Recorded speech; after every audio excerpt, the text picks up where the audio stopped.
Welcome home. Thank you very much. You have a beautiful home. Well, this is my home, my retirement home.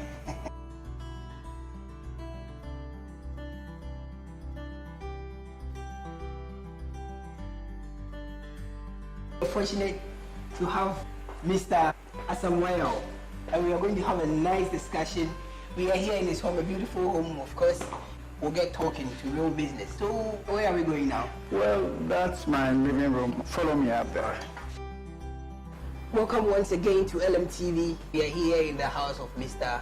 Asamoah Yaw. He says everybody is called Yaw Asamoah, but he is called Asamoah Yaw. Welcome once again to LMTV. Thank you so much. I will see, or should I say Zachary? Any of them I would respond. Okay. This is the first time you're on LMTV. Obviously, there are people who are skeptical about whom you are and all that. You would kindly tell us who Asamoah Yaw is. Yeah, the full name is Asamoah Yaw. It's a very funny name. You know, anytime I tell people my name is Asamoah Yaw, they repeat, "Oh, you're Asamoah," and I said, "No, just say the way I said it, Asamoah Yaw." Because my children are Asamoah Yaw, Fibrago Asamoah Yaw, Krepuku Asamoah Yaw, and Mrs. Asamoah Yaw, you know. Asamoah Yaw is my name. And I'm surprised why some people refuse to call me Asamoah Yaw. They want me to be like any other person, but I'm different. Others are Yaw Asamoah, but I'm Asamoah Yaw. Yeah. And I was born in the Shanti region. There's a small town called Abodom. Oh. It's only 3 miles from the Kwai, which is, I think, Amansia East or Amansia West. Yeah, I'm not sure of that. And I was born in 1942. You still look young at your age, you know. Oh, it is just an appearance, master. I call myself a geriatric person. What word geriatric? Geriatric person is a person of age, a person who is in the pension level, 70 plus. Yeah, there are geriatric doctors, geriatric nurses, geriatric hospital. So I'm an old person. I have gone through life in so many stages. Unfortunately, I didn't meet my father. I believe when he died, I was about 5 years old. I have a brother and a sister from the same mother. 1 girl and I think 4 boys from another father's side. You know. So I think we are 7 now. 1 is gone, 1 is dead. And I am born into a very poor family. And when you experience life as a poor person, and if you are a little bit smarter, you feel uncomfortable remaining in the poverty level. I saw so much misery when I was a little kid.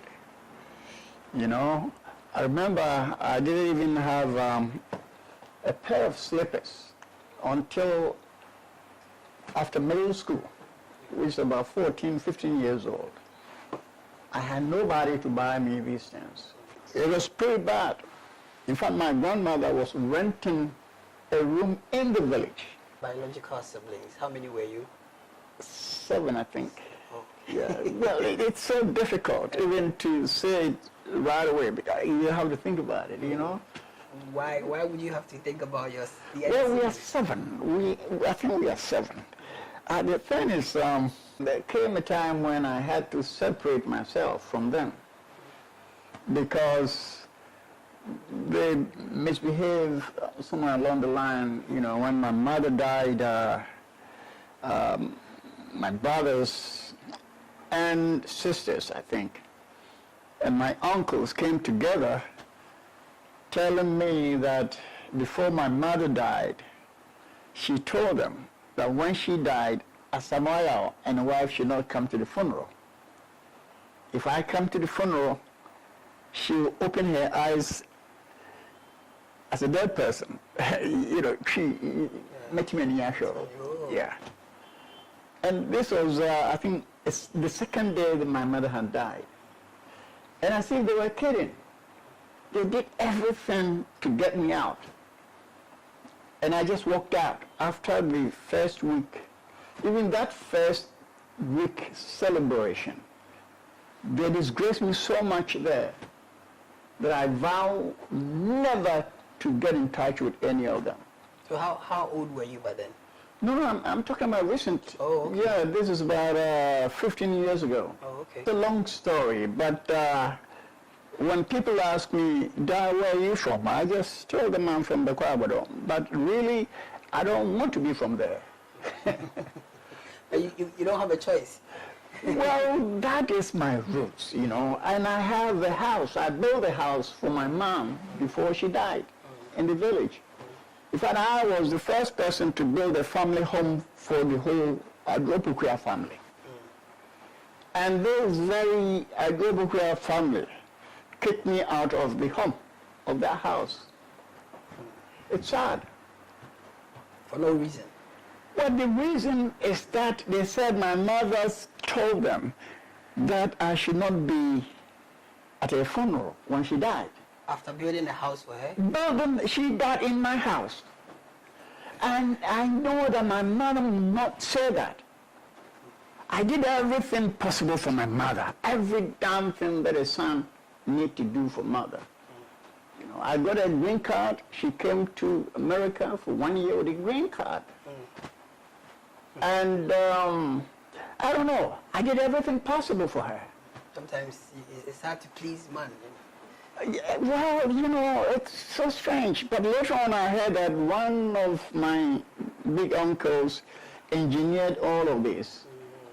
That I believe he's saying, if he allows me to the funeral, I will take away his... Glory. Yeah. Wow. It's crazy. Huh? Just imagine nani monyam. If you have had this kind of respect, how can anybody take the respect from you if you are? But what is sad is that my brothers and sisters supported him to misbehave in front of my friends who had come for the week celebration of my mother's funeral. So I walked out and told them I will never be back to Abodom, ever. And ever since? And ever since, I've never been there.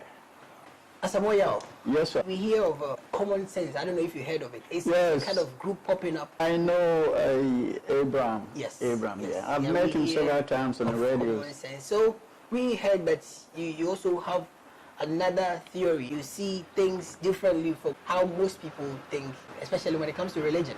We felt the importance to approach you and listen to some of these things that you say and help us understand what exactly you're trying to put across. You see, one thing about religion is that most people don't understand it.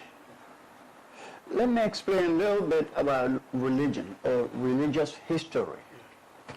There was a time in human history when human beings did not understand nature. In fact, they didn't understand why it rains, why the sun shines, why there's darkness. To this book? No, I'm making reference to these books, yeah. Anyways, well, he has Biography of the Biblical God. So how many books do you have now? Only 5. Only 5. Oh, 5 is not only. Only 5. Yeah. And when people don't understand something and they listen to others, they form an opinion of what that thing they didn't understand is. Let me repeat it. What I mean is this. If you tell me this is an eyeglasses, and I don't understand it, you will explain what it is to me. And it is up to me to accept it as described. So if I accepted the sunglass or eyeglasses like this and that and so forth, and you keep the idea in your mind, anytime you meet somebody, you try to explain what the eyeglass is, right? Yeah. So you have gotten an information or knowledge about eyeglass. human beings did not understand nature or anything that is not man-made. We didn't understand why trees, why rain, why river, why animals, humans. This is about thousands of years ago. And they look around themselves, and most cultures, the intelligent people within all the cultures, in the olden days though, they thought there must be something around which they cannot see or touch, which is responsible for all these inexplicable natural objects. They think someone or something within the air, they can't see, they can't touch, that makes all these things possible. So that thing, to many people, is the invisible thing which people call God. In fact, they assign so many qualities to this term God that God is someone or something that has the ultimate power to make everything possible. Everything. And the same God has the ultimate power to know everything ahead of time. You don't see it, but you are told that it is there. It is in the air. Sometimes when people are talking about God, they look into the sky. They say, oh, God is upstairs. Or God is even here. It's invisible. You can't see it. In the olden days, they thought God was responsible for everything that is not man-made.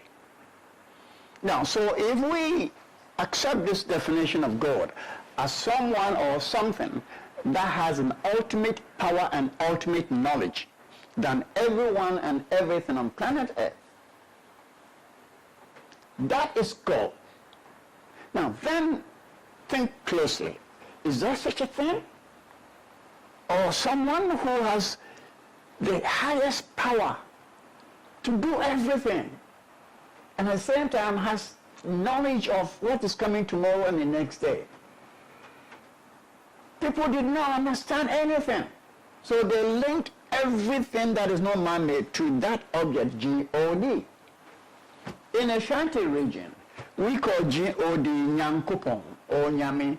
In Ghana, they call it Nyomo. Others call it Allah.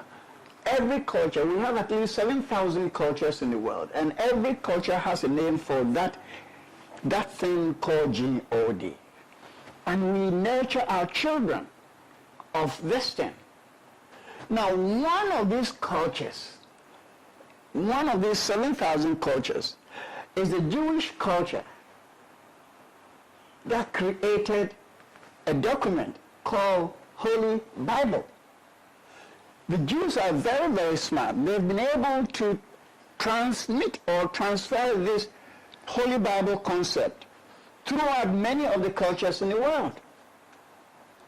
And somewhere around 600 AD, another guy came to the scene. His name is Muhammad from Mecca. He one day got up, he says, Angel Gabriel has revealed himself to him and told him what he wants the public to know. Muhammad never went to school one day. And at this time, it's believed Muhammad was about 40, 45. And he created an idea or a religion based on the same philosophy of existence of God that you can't see, can't touch, same as the biblical thing. And he got many people to follow him. So you have their book called Quran, and the Jewish one called the Holy Bible, and another Jewish version. We have a book called the Torah. These people, the Jews have about 11 different traditions. The other tradition that believe that God explained in the Holy Bible is one of the Jewish religion. The others, most of them, believe the Torah contained the true God who brought everything and all of us into existence. The point I'm making is this. When you're born, you're given a name, a place you live, all these things in Ashanti here or in Ghana in general. When you reach the age of 5 or 6, they give you another name. So we have home name and a school name. My home name is Yaw. My school name is Asamoah. Most people of my age have 2 names. You have 2 names too, right? You have Akwasi Frimpong, and then you have Zakaria Owusu. It's so crazy. But we don't question these things. So, not to cut you, but what triggers the study into all these things for you? What triggers? Well, what puzzles me is this, and it's a little puzzling even now at this age 78. My father's father was a Methodist priest at Abodom, and my mother's father was a fetish priest at Abodom Tigare Comfort, or kind of group. So the fetish local religion and the foreign religion, I was brought up in these areas, and I was wondering, what is this GOD they're talking about? Why can't I see the GOD, where people come from? So out of this curiosity, I was asking questions all the time, from childhood to date. I want to know what GOD means and where he or she is. I have read the Holy Bible several times, and I don't see a single character who can be called GOD. None. Out of 1,426 males' names in the Holy Bible, not a single male in the Holy Bible can be called GOD. There are 120 females' names. You can't name one of them which qualifies to be called GOD. It's amazing.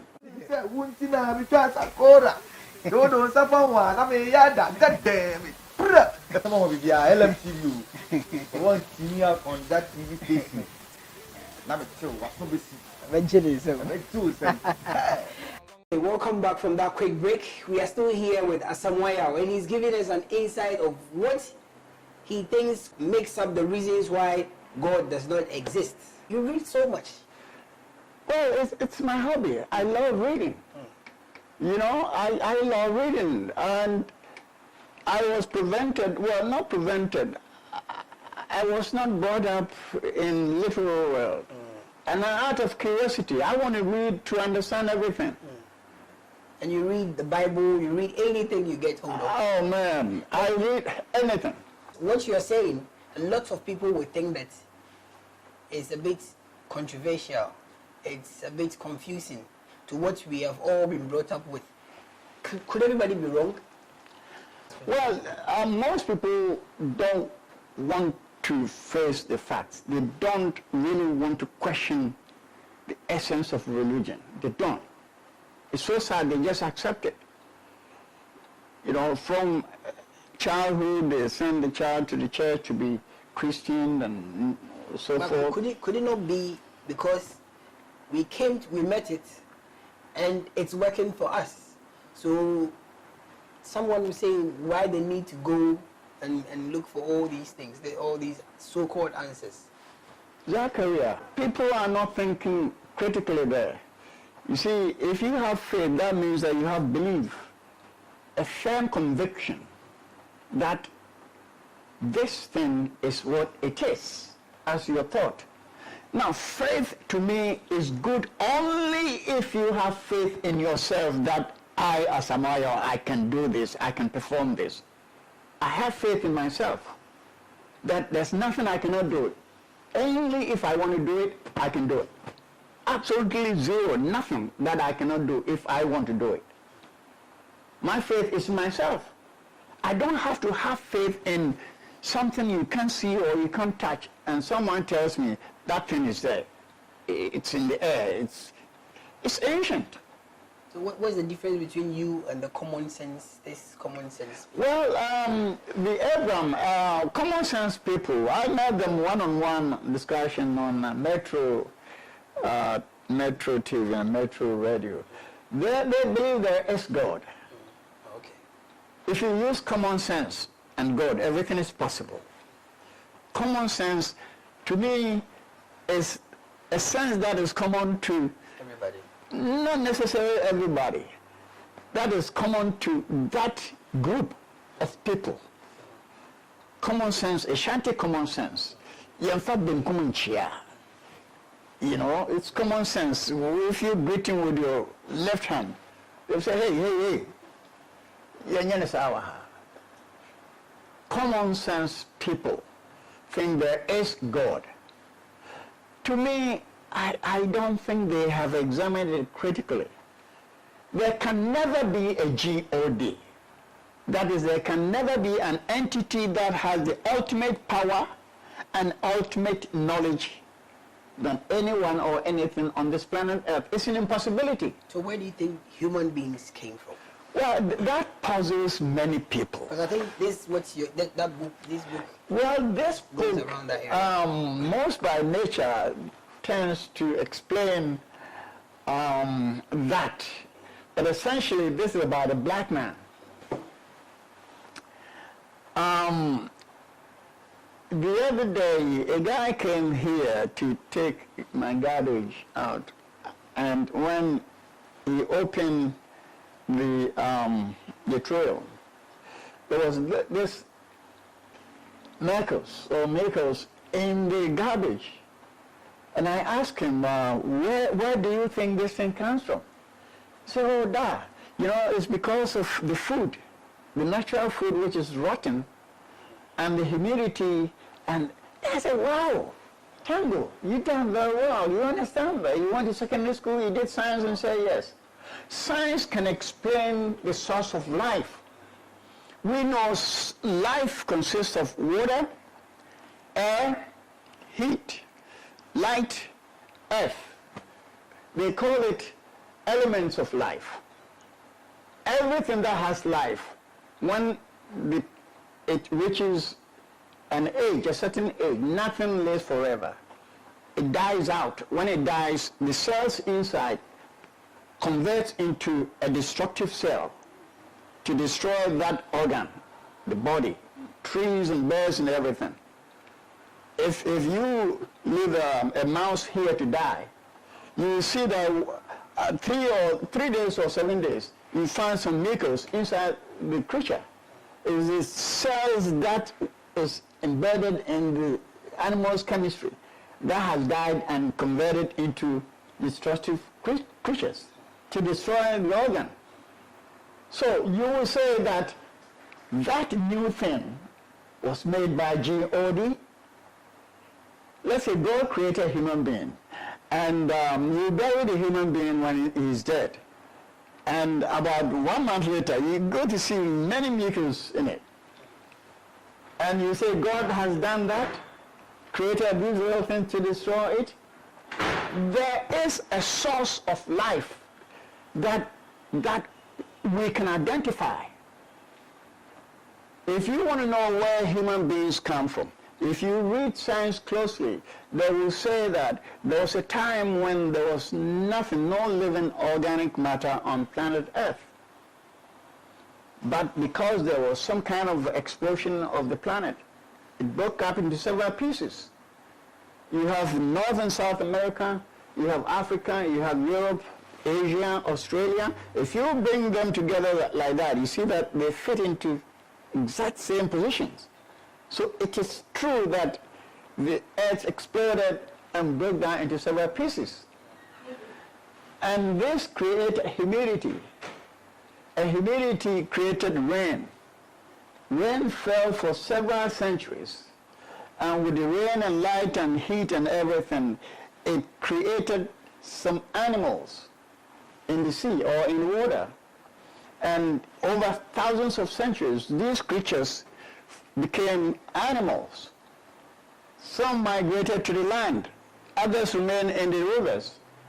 Those who came to the land are you and I and other land creatures. And if you want to find out where you and I come from, you see that we belong to the chimpanzee family group. We look alike. In fact, my search showed that all humans are like 85%. Another search came out. They say all humans are the same 75%. So let's say 85 or 75%, all human beings have the same body chemistry. That means that there's 15% or 25% which create difference among human race. Do you understand what I'm saying? That 15 and 25% difference, it's a very significant difference. There's some chemistry in you and I that others don't have. They also have some chemistry in them that we don't have. So to trace where human beings come from, it is possible you can trace it.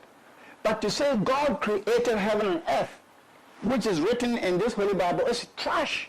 It's absolutely unnecessary stuff. What advice would you give to someone who probably would just chance on this first teaser and not be able to continue and follow up with this story? What are your final words for such a person? Well, my final word to the listening public is that we humans are different from other animals. The major difference between human beings and other beings is that humans are more critical. We are more rational than all other beings. So if you hear something or see something, be rational, be critical. Don't just take it. And because Asamoah Yaw, or don't say Asamoah Yaw says there's no God, therefore Asamoah Yaw is right. Think. I want you to think.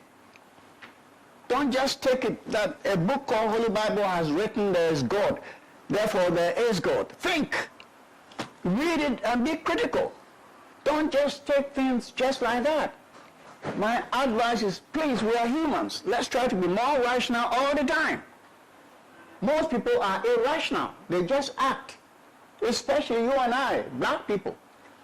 They act before they say, oh, my goodness, I should have done this. We have to be critical thinkers. Yes, we are humans. If you fail to be rational, you'll be less a human. That's my last word to you. All right, thank you very much for... You're welcome, sir. All right. This is amazing, and this is a teaser.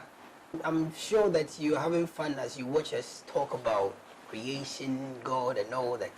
Very soon, we'll come your way with another passionate story of how, especially with the book, Most by Nature, and then there's this other one, which is a whole discussion on its own. Do humans need God? Big question. This is a big question, and I'm sure that we'll come your way and talk. You're going to love this man after this interview. Thank you. Hold on for this first teaser, and we'll come your way with another one very soon. Have a wonderful day. It's me, Asamoah Yaw. So see you hopefully in the next episode. All the best.